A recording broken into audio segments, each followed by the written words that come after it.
Dua sahabat sedang berbicara. Yang satu bilang, bandar itu investor asing. Yang satu bilang, bandar itu investor lokal. Dan perdebatan itu terjadi secara panjang, lebar, dan seru sampai persahabatan pun berakhir. Dan itu adalah hal yang paling sering terjadi antara pelaku pasar baru yang sedang belajar bandarmologi. Saya mau sebut newbie, cuman mungkin agak kasar. Jadi kita sebut saya orang baru.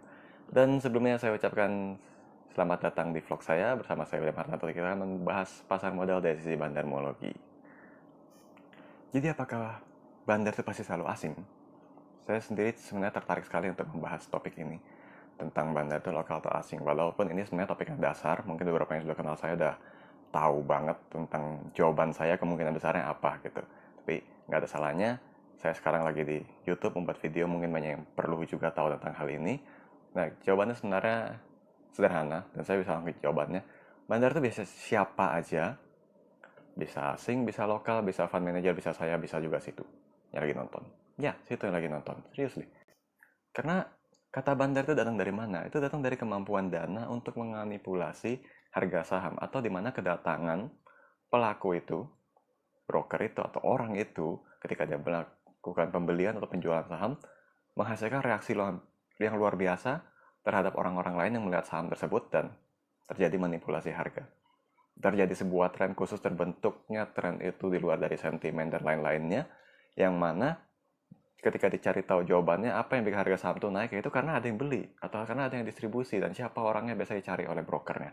Dan memang mostly kebanyakan orang ketemunya investor asing. Itu kenapa orang bilangnya bandar itu pasti investor asing. Tapi apakah itu benar? Saya bilang enggak. Kenapa saya bisa bilang begitu ya? Bukannya mau belain yang bilang bandar itu bisa lokal, tapi adalah sebuah fakta dari data yang saya buka di aplikasi RTI Business ini. Seperti yang teman-teman bisa lihat, IHSG pada tahun 2020 ini ya, dari Januari 2020 sampai dengan bulan Maret 2020 itu sempat menurun. Dan di bulan April rebound. Kalau memang bandar itu investor asing, maka harusnya di bulan April terjadi aksi beli. Betul dong. Nah, kita lihat bagaimana sepanjang bulan April ya. Kita ambil data 1 bulan untuk mengukur apakah investor asing melakukan pembelian atau tidak. Dan kita pilih 1M yang artinya 1 month.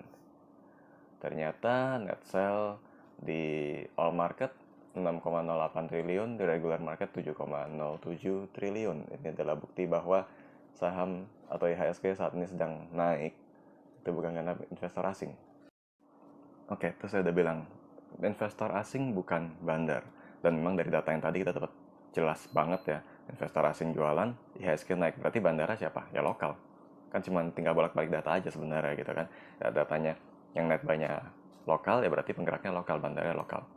Kalau misal tadi IHSG naik, net banyak asing, maka investor asing bandara. Very simple ya. Cuman ngeliat data, main kata. Tapi sebenarnya tadi kan ada hal yang menarik ya. Ternyata 1 bulan IHSG up, investor asing sell, terus tetap bisa naik, peluang, manfaatin nggak?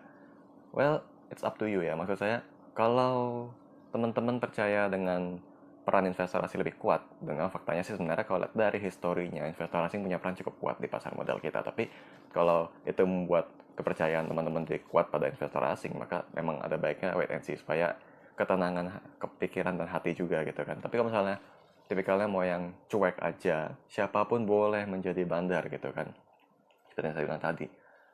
Ya, dikasih kesempatan nih, HSG naik, saham naik, so why not, kenapa lu nggak coba? Tapi kan harus ngerti cara akalinnya. Dan di vlog ini saya bukan cuma mau bahas konyol-konyolan tentang orang ribut bandar tuh asing, bandar tuh lokal, bandar tuh gue, bapak gue, mak gue, dan terserah macam-macamnya, apapun yang mereka mau bilang. Tapi bagaimana cara mengakalinya? Pertama, teman-teman harus tahu ciri khas dari perdagangan yang dilakukan oleh investor lokal ataupun investor asing. Ya, jadi investor lokal dan investor asing itu kalau bisa tahu caranya, cara mainnya mereka, teman-teman bisa selalu ketemu peluang tiap hari.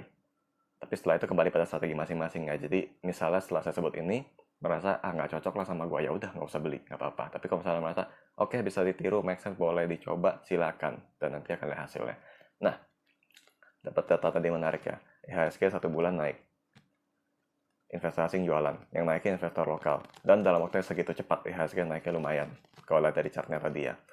Nah, berarti kita berkesimpulan apa? Kalau bandara lokal itu pergerakannya cepat, naik cepat, turun cepat. Tapi Tapi kenapa investor asing kalau yang beli itu bisa lama? Sebenarnya kalau secara historinya orang percaya investor asing yang pegang peran di pasar modal itu karena pembelian mereka dilakukan dalam waktu yang cukup lama. Dan saat harga saham naik, mereka ikut beli, harga saham turun, mereka bisa ikutan nada terus dan disimpannya lama. Data tersebut saya dapat di websitenya Bursa Efek Indonesia sendiri. Jadi dengan sejarah, bukti sejarah itu, mereka bilang investor asing pegang peran kuat di pasar modal. Nah, dari bukti sejarah itu kita juga belajar ternyata investor asing itu akumulasinya lama. Jadi belinya sekarang mungkin beberapa tahun kemudian masih simpen, mereka mungkin ya saya nggak tahu sih kenapa mereka melakukan hal tersebut ya. Apakah mereka menilai prospek bisnis, fundamental atau apapun yang mereka temukan dari emiten itu menarik, mereka beli, simpen dalam jangka waktu yang panjang. Sedangkan investor lokal atau bandar lokal itu biasanya beli jualnya cepat. Ya mirip-mirip kita lah investor yang retail juga gitu kan. Saya sih sebut diri saya retail, saya yakin saya ini nggak masuk kriteria bandar sama sekali ya. Kita beli maunya dalam waktu cepat jual, dan mereka yang juga jadi bandar lokal sebenarnya nggak jauh-jauh karena mereka sadar pelaku pasar negara sendiri kayak begitu karakternya. Jadi mereka kemungkinan untuk melakukan buy and hold dalam jangka panjang itu kecil kecuali aset manajemennya. Nah, dengan demikian kita dapat pelajaran satu. Kalau bandar lokal yang beli, naiknya cepat. Tapi kalau bandar asing yang beli, itu saham terus IHSG-nya itu akan naiknya lama, tapi ada kepastiannya. Karena apa? Investor asing kan biasanya lebih tanggap dengan kita karena kita sadar minat dan kesadaran investasi dari Indonesia, maksudnya masyarakat Indonesia sebenarnya masih minim sampai saat video ini buat ya. Jadi saya dapat data sih sebenarnya investor baru tuh banyak, SID-nya banyak tapi aktivitasnya masih kecil.